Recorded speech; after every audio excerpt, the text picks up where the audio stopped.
stay on with me. Now, Defense Minister Khawaja Asif declared that Pakistan's patience has run out, labeling the situation as moving toward open war in response to what Islamabad calls unprovoked Afghan aggression along the Durand Line. This follows Afghanistan's claims of launching a major cross-border offensive late Thursday, allegedly killing up to 55 Pakistani soldiers, capturing outposts and seizing weapons, figures strongly disputed by Pakistan, which reports minimal losses on its side and heavy Afghan casualties. Aditya, back to you on this. Well, absolutely, Vaishali, to see, the Pakistani defense minister has now openly declared, war against the Islamic Emirate of Afghanistan, and completely at this juncture, there are concerns that this could escalate to a major serious war between the Islamic neighbors, and significantly, as per some reports, that one of the Iranian drone is operating near to its border with Pakistan and Afghanistan. Considering the drone is the Iranian drone that is monitoring the current situation in both the countries. So clearly, at this juncture, this could have ramifications for the wide region, the far region as wide, because it is very, very serious. That is the serious events that are unfolding currently, and it needs to be seen how things unfold in this scenario. Vaishali. Aditya, now according to updates from security officials in Pakistani state-line media, Pakistani forces have destroyed 16 Taliban outposts and captured 7 others in ongoing counter-operations. This comes amid claims of broader successes, up to 133 Afghan Taliban fighters killed, over 200 wounded, multiple headquarters, including brigade and corps level, ammunition depots, logistic bases, and heavy equipment such as tanks and artillery destroyed or neutralized. What more can you tell us, Aditya? Vishali, some of the major posts of our Afghan Taliban have been destroyed, and we have seen how the Pakistani airstrikes have forced the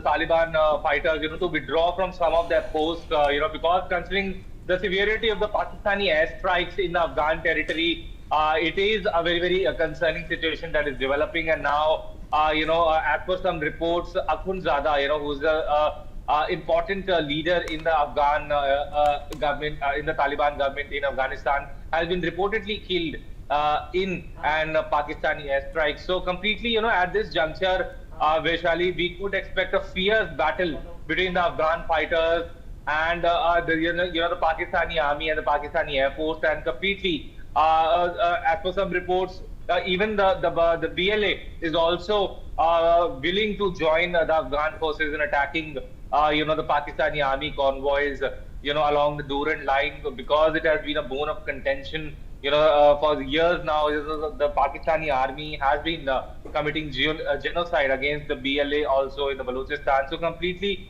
several equations are at play, Vaishali, here, and indeed it needs to be seen how things unfold in this scenario. Right. Aditya, now this is a big development. What are the global reactions coming in about what's happening there?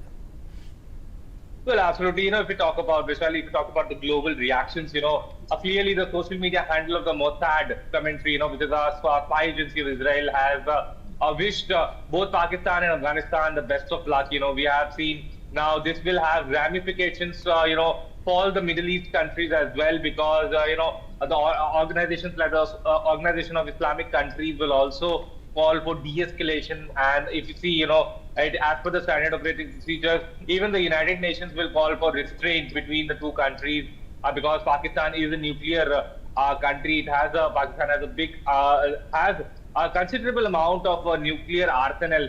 So completely, such claims by the Afghan Taliban that they will, they will do some suicide bombing on the Pakistan's nuclear arsenal is something of concern, which needs to be seen, how things unfold in this scenario, because now we have seen, the Afghan army convoys also moving towards the Durand Line for targeting, several Pakistani army posts have been destroyed, and several Pakistani soldiers have also been captured by the Afghan Taliban fighters. So definitely, as far as this global reaction to this is concerned, there will be several reactions from the countries, and definitely everyone will call for de-escalation, regarding this, especially.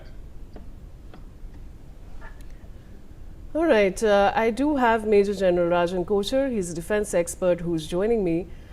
Major General Kochar, the situation, of course, is very tense when it comes to the Afghanistan-Pakistan frontier. What would you like to say?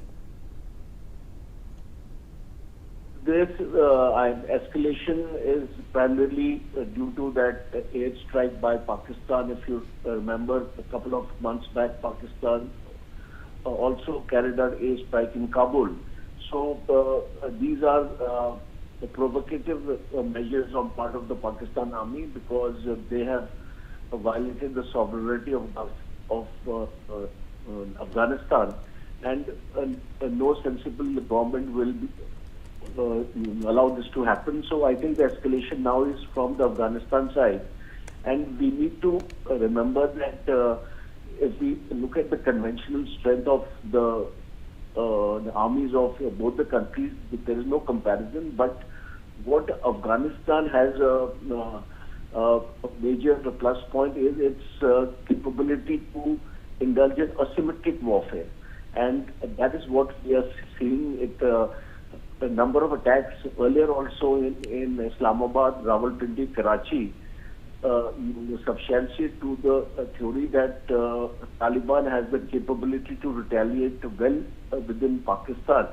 And it also needs to remember that there are a large number of Afghan refugees staying in Pakistan. 10 to 12 lakhs is the estimated figure, even more than that, and many of them are not accounted for even by the Pakistanis. So these are source of within Pakistan. The intelligence is available to Taliban, and they can carry out these kind of strikes at will. And I think this is only the beginning. It's not going to stop here, because Taliban are known to extract revenge for whatever action Pakistan has been doing earlier also. So I think, and it's not good for Pakistan to escalate the issue, because within Pakistan there are a large number of internal issues which are simmering, and we have seen POK also on the boil a couple of months back. So I think this kind of escalation is not in the interest of Pakistan, and there needs to be a mediation. Last time also, if you remember, Qatar had come forward and there were talks in Doha. So I think a similar kind, Saudi Arabia can also get into this act, and it will be in the interest of Pakistan to de-escalate the issue immediately.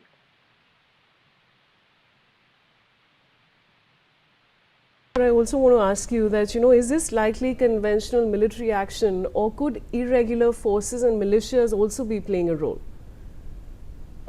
This has more to do with the irregular forces of militia, because conventionally Pakistan has a much larger army. It has an army of almost 5.5 lakhs as compared to Taliban, it's only 1.5 lakhs.